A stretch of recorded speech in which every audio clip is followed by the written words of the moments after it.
What's up, YouTube? It's your boy Jerome coming to you today with the review for Married to Medicine, Season 6, Episode 13, titled The Sleep Number's Gone.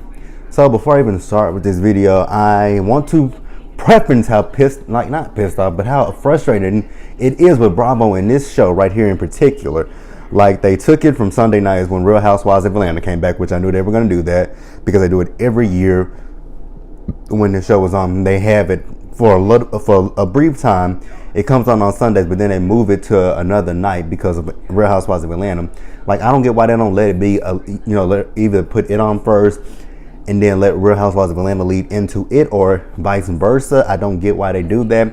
And then now what Bravo is doing, they are showing the Real Housewives of Orange County reunion on Sunday night, because they showed part one of the Real Housewives of Orange County reunion last Sunday, and they're doing part two of the Orange County reunion tonight, followed by that limited TV series Dirty John, which I'm like, y'all could have moved Dirty John to a Friday night, Thursday night, whatever night. Y'all could have kept Real Housewives of Orange County on Monday nights at its regular time. Like, I wonder if the Real Housewives of Orange County's ratings are dropping. I don't know. I mean, I actually like Orange County. This season hasn't been like the best, but it's been okay. You know, from the stuff that I've saw, I haven't watched every episode of Orange County, but from things that I've saw from Orange County, it's been an okay season. But, and now Bravo is moving Married to Medicine from Saturday night to Friday night. It's like, if it wasn't for my DVR, I would really forget about it coming on Saturday nights, and now we going to Friday night. So, but without further ado, we are going to get started with the video. Alright, so when it comes to this episode, I'm going to go a little bit out of order. So I'm starting with Quad. So, Quad is in her new place with her dogs, and first of all, why were those dogs fur dyed different colors? I'm like, you are extra when it comes to these dogs. Like, I mean, I get loving your pets, but god damn, Quad takes it too far sometimes when it comes to these pets. So, Dr. Heavenly comes over to visit Quad, and, they are sitting down talking, and, Quad is talking about the bracelet that Dr. Heavenly gave her over in Antigua. And, she's talking about how that bracelet has helped her, get through some stuff when she's in a down mood or something. She just looks down at the girls, not at the girls, at the bracelet, and I guess it lifts her mood or whatever. And, she was talking about how, she really didn't expect that from Heavenly. But, the other girls that are supposedly her friends and there for her, they haven't done anything for her, I guess she's trying to say. Here's my thing when it comes to Quad. You are full, I ain't gonna say she's full of shit, but here's my thing. When it comes down to Quad and the other ladies, i.e. Toya and Simone, because I know that's what she was talking about, when you've been in a group setting with those two and they've asked you questions about what's going on between you and Greg, you shut down and you don't want to bring up anything to them. So of course I'm not going to, if you don't want to talk, every time we say something about it, you don't want to talk about it, I'm gonna leave it alone, dead the situation. So that way there's no argument, there's no fight, there's no nothing. You can do what you want to do and deal with your marriage in your own way. And I'm just gonna be like, you know what? She don't want to talk about it, so it's nothing for me to even bring up or mention anymore. So I don't get why she was doing that. And then my whole other thing is, she's talking about Toya and Simone, but I could have swore that you, Toya and Simone, had made up with each other. So why do you feel slighted by them? I'm confused about that. And then, Heavenly is talking about how she's a relationship expert. And here's my thing with Heavenly. First of all, I would never take relationship advice from Heavenly, ever. Even if she was the last relationship expert on the face of the earth, I'd be like, bitch, my marriage is just gonna go kaput. You can have her. Like, you can do whatever. You can have you can have the relationship. I don't want it, because I'm not taking no advice from you. Like, what the fuck? So, she's once again on this whole subject of food and sex. And I'm like, damn, do you have a fat So basically all Damon is a fat, horny, hungry nigga. Like, is that all he is? Because that's all you seem to talk about is feeding him and fucking him. Like, is that all he's good for? Is that all he's good for? Is to eat food off the plate and eat the food downstairs and fuck the food downstairs? Like, is that all he's good for? Like, god dang, man. Like, and then, Quad, because she also said that, different, when it comes to marriages, sometimes people are not for each other, which is correct.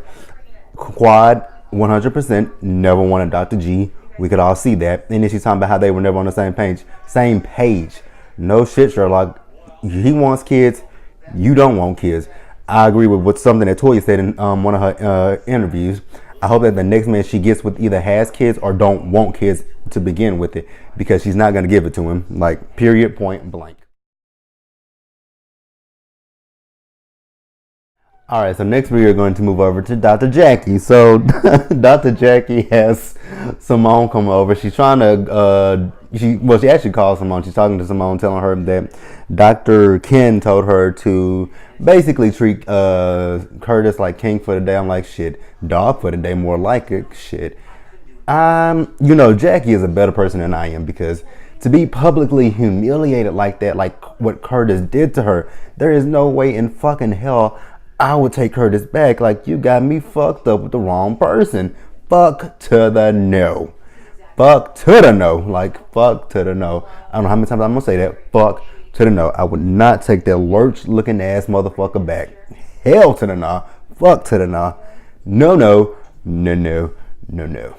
Like, I just want to take him back. Like, he humiliated her. I know some people would take him back, but me personally, if we're on a reality show and you publicly cheat on me with another woman, and we are not even going through divorce, although a lot of people did think they were going through a divorce, seeing him with that woman, but to find out that they were not even on that wavelength at that time, like, Jackie is a better person than I am. So Simone comes over, and it was so funny because Jackie was at the oven and it was on. Even when you turn it on, I think everybody should know that it's at 350. You have to turn the knob. Well, on hers, you just type in whatever you want to put in, and it turns it there. But Jackie's like, you know what? Since it wants to move past 350, it's gonna stay at 350, because what she's doing is she's cooking for him, and she's supposed to cook for him in the nude. So I'm like, 350. That's not gonna be enough. That's not gonna be hot enough to cook that chicken and that salmon. You might want to raise that up a little bit more, because you're gonna be giving that man food poisoning or you're gonna have to leave it in a really, really long time to cook that shit thoroughly through. So like I said, Simone comes over, and for Simone to not be the one to cook, she knew how to work Jackie's oven, which was kind of odd to me. I'm like, okay. So then Heavenly comes over as well, and she's Jackie is telling Heavenly how she's making him king for a day, and Heavenly is like, he should be a queen every day. I mean, king every day. Nah, he shouldn't be a king every day. Not with the bullshit he pulled. He should be a king maybe one day and a dog the rest of the days. Cause hell to the nah. Like I said, Jackie's better than me. But then they talking about they gonna see if Heavenly can really cook, and she talking about, oh, I always feed Daddy steak and coochie. I'm like, here we go again. So all he is a fat, hungry, horny nigga. Like, is that it? Because that's all you seem to talk about is coochie and food. Coochie and food. Coochie and food. We gonna keep saying that. So then we see Jackie. She's getting ready for Curtis, and I saw with her heels on her little apron. I said, okay, Jackie, come on, I like this look. Then Jackie turned around. I'm like, oh, Jackie is really fucking naked. Then I looked at her. I'm like, nope, she's not naked. She has on a nude, I think that was a leotard, onesie, whatever it was. I'm like, Jackie, you could at least put on a thong for Curtis. Like, that would be hot. Just see you walk around cooking, no bra on, and and a thong. Like, that'd be but it'd be too much for Jackie. So I know. But it was A for effort. I give Jackie an A for effort with that one. And then she gives him a king's robe that she got for him, and she gives him a bell. He started ringing that. When he was ringing that bell, I'm like, oh my God! If she don't take that bell and break that motherfucker, I'm gonna reach for the TV and grab that bitch my damn self and throw it. So then she fixes him his plate, and I'm like, Jackie, who the fuck are you feeding with that little bitty portion size food? Like, even for me, that's not enough food. Like, I know you're supposed to eat your food in portions, but that was not big enough portions. If it wasn't big enough for me, I know it wasn't big enough for his big ass. Like, but like I said, A for effort for Jackie with this whole thing. Again, Jackie is a better person than I am. All right, so next we have Toya. So when it comes to Toya, she and Eugene are going to the house that they haven't built, which is they got the foundation and they got it built up. So Eugene said that they should be able to move in spring. So I'm assuming that's going to be spring of 2019. And they're walking around the house, and then Eugene takes her downstairs to the basement, I guess where her big closet is supposed to be. So now with this, they have to come up with a compromise basically, because they have to put in the heating and the cooling systems.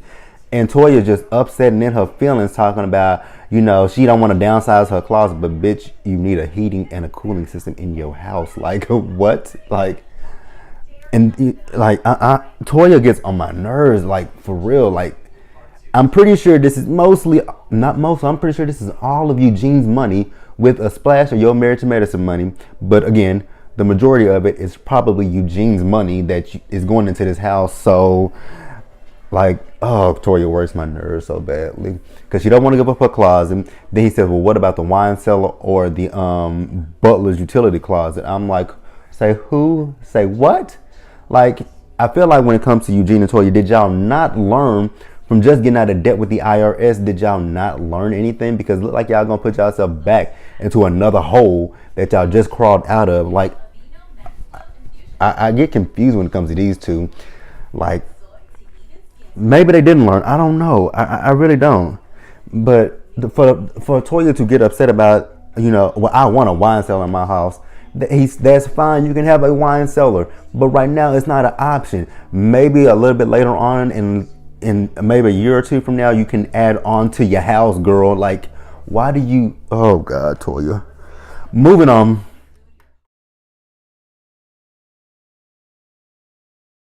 All right, next we get Heavenly. So she goes to see her anger management counselor, and he's like, "Well, I haven't saw you in a while." She's like, "Oh, I went out of town. Went to Antigua." They all keep saying Antigua, but it's Antigua. There is a UA at the end of it, but okay, not even gonna go there. But she's telling him how everything has been good except for the whole thing with her and Mariah in Antigua. And he tells her to close her eyes and take deep breaths in, release, in, release. So then he asks her, where was Little Kim at in this whole situation with Mariah. She says Lil' Kim was front and center. And then, he asked her, how does Lil' Kim feel? And she said she felt disrespected. So he asked her, when did Lil' Kim first ever feel disrespected in her life? She said, I was about 6 or 7 years old, and it was her sister. Her sister lied on her. So basically what it is she's equating Mariah to her sister. So then, she starts crying. I'm like, a part of me wants to believe Heavenly, but then there's also a part of me that doesn't 100% believe Heavenly. It's like 50-50 when it comes to Heavenly believing her and not believing her.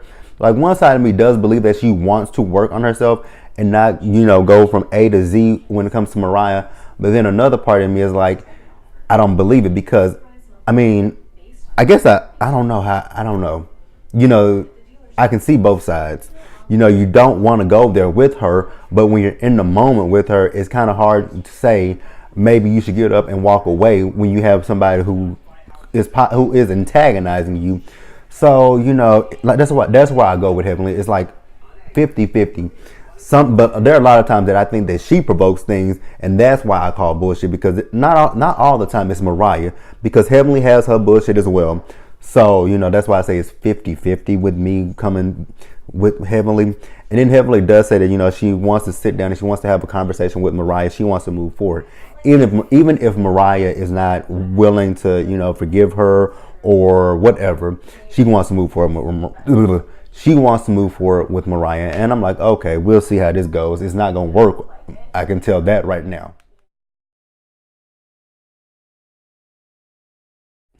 All right, so lastly, I'm going to talk about Simone. So when it comes to Simone, I'm going to encompass her initial conversation with Cecil, the party that they had, and the Top Golf. So all that is going to be under one umbrella. So we started out with Simone and Cecil. They are at the house. She's talking about one of her patients needing a C-section, and they had a conversation about that. So then we find out that these two are finally at the point where they're about to live in one household with one another. I'm like, thank God, it's about time. Like, I don't understand the whole two household thing, but if they can afford it, that's on them. So, Simone and somebody has going to be a challenge for her to, getting back into the flow of having Cecil and Michael in the house with her. And then she's like, she has to make room in the closet for Cecil. And she's like, no, don't worry about that. I'll go downstairs in the basement and take that stuff up. And it's good that they can compromise with one another. And like I said, she just feels like it'll be rough the first week with those two moving back in, and then they have the dog, and she wants to know if the dog is trained. They say the dog is trained. You ain't got to worry nothing about that. So then they're gonna have a party for their friends, so that they can have them all together, tell them all in one sitting that they have finally moved back in with one another. So then we have the party, the Mikasa es su casa party. So we have all the girls there. We have Dr. Jared and her husband there. Were they trying to test Dr. Jared for this season? Like, because we've seen her here and there in the season. So I'm wondering if they were trying to test Dr. Jared for next season and it just didn't go the way that Bravo planned it to go. Who knows? So like I said, Dr. Jared is there. Heavenly and Dr. Damon are there. Contessa and Dr. Scott are there with her new titties. Mariah and Aiden are there. Jackie and Curtis are there, and we have Quad there, and we also have Toya and Eugene there. So they all get them into they all get them to sit down, and even when Mariah got there, she was like, "Mi casa." She said, "Is this Cecil's casa as well?" So like I said, they sit them all down, and they tell them, they are finally once again living under one roof, and everybody is happy for them. And some of them are talking about how they looked up to them as marriage, whatever. Looked up to their marriage, basically. I'm like, okay. I don't think I would look up to anybody's marriage, like maybe my family members or so like that. But outside people, I don't know if I would just look up to anybody's marriage, because no marriage is perfect, and it's a lot of work to a marriage. I know that much. So then, the women split up and the men go downstairs. And when they go downstairs, there are some bartenders down there. I'm like, oh, this is going to go left pretty quickly. So, the men are having a good time. And then you got the women upstairs. Now, things kind of went a little bit left with the women because Toya is talking to the girls about, the couples trip. And how she was talking to Eugene about them the ladies not having an individual girls trip of their own. And then, she mentions the fact that with the couples trip going forward, she wants it to be just for couples only, no single people on the trip. And Kawhi got in her feelings about that. My whole opinion on that is I actually agreed with Toya a little bit about it being a couples trip and couples should be on it. But then when she was talking about how if the men are in the outhouse, that the women should be whatever she was trying to say. I didn't agree with that part, but I did agree with her about the couples trip, that if it's a couples trip, then it should be the couples on the trip. And like I said, Quad got in her feelings. And then Eugene is downstairs talking to the guys about, Greg not being able to come on the trip and not being able to go there. And I think they're all torn because they are all friends with both Quad and with Gregory. I think Quad is the type of person that if she sees that these people are still friends with Greg, she's going to flip the hell out. And I don't think that's right, because you are still friends with them. So they supposed to turn their back on him because you are divorcing him. Like, I think that's stupid. But I do feel like that isn't how Quad would be. I really do. Don't fault me for saying that, but that's just how I feel. So then upstairs, the women are still up there, and they notice that, Simone notices that the men have gotten quiet. So, she sends Heavenly and Contessa downstairs. So they go downstairs, and also the men told Aiden not to text Mariah and tell her anything, because we all know Aiden tells Mariah everything. So like Heavenly and Contessa go downstairs, and she's like, oh, it's some she almost called them hoes. And then, she walks over there and she asks the girls, what are they doing there? She was like, oh, we here to serve the men. And, we see Heavenly in her interview with Dr. Damon. She was like, Daddy, did you see the hoes down there? And he was like, I didn't see anything. Not Curtis, but Cecil told me just to sit there. So you didn't see them hoes down there? No, I actually did not see them until you said something about that. I was like, oh my God. But why does she have to call them hoes? Like, I don't get that. That's disrespectful to those women. They are bartenders. They are doing a job that they got paid for. So why they got to be hoes? Like, nobody really wants your husband but you. Like, oh my God. I don't know why she's so insecure when it comes to Damon being around other women. Like, it is stupid. But, you know, it wasn't really much because they go back upstairs and she was like, Simone, did you know that it was some hoes down there? Simone says, I know everything that's going on in my house. So, yes, I know that they were down there. And, you know, that was it for that.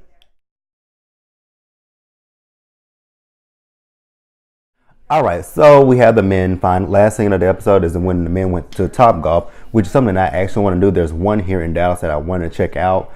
So all the men are there with the exception of Aiden, who is not feeling well, and you know, Doctor Damon. Do you own anything other than scrubs? Like shit, that's all we ever see you in is scrubs. So you know, Gregory shows up, and you know the men are talking about how they miss him and everything, and then, you know, he's telling them, you know, they tell him how it was Eugene who said, you know, when they were in Antigua, things kind of went left because he was, you know, a little bit because of him. He was like, because of me. And then he tells them that, you know, while she was in Antigua, he came home and he saw that everything was pretty much gone and that she took the sleep number. And, you know, all the men in their interviews were talking about it. You know, Eugene was talking about it and Toya had this look on her face like, nigga, I know you're not talking about no fucking sleep number. And then Jackie, when you know Curtis was talking about, he was like, he would have been like, you took the sleep number, and she's like, if that's the only thing that he can worry about, he deserved what he got. I'm like, well, shit, she's saying a lot to you, isn't she? So you know, then they ask him, did he and Quad sit down and have a conversation about the divorce? He says no, that they didn't have a conversation about the divorce. What Quad did was, Quad called him and left him a message saying that there was some paperwork for him in the mailbox, and that was the divorce papers, which we all saw that in the blogs and heard about that in the blogs, which I think that was kind of tacky, to be quite honest with you. Like, you couldn't actually just sit down and tell him, hey, things are not working out for us, and I think it's just time that we have an amicable split, which their divorce is not going amicably, whatever. I can't say the word right now. The divorce is not going smoothly at all. So then Damon asked the question, does he think that there's a sliver of hope between Quad and Dr. Gregory? Dr. Gregory says, fuck to the no. There is no chance in hell of us getting back together or reconciling things. And that was basically the end of the episode. So like the video, leave your comments, subscribe to my channel, and I will see you later for Real Housewives of Atlanta.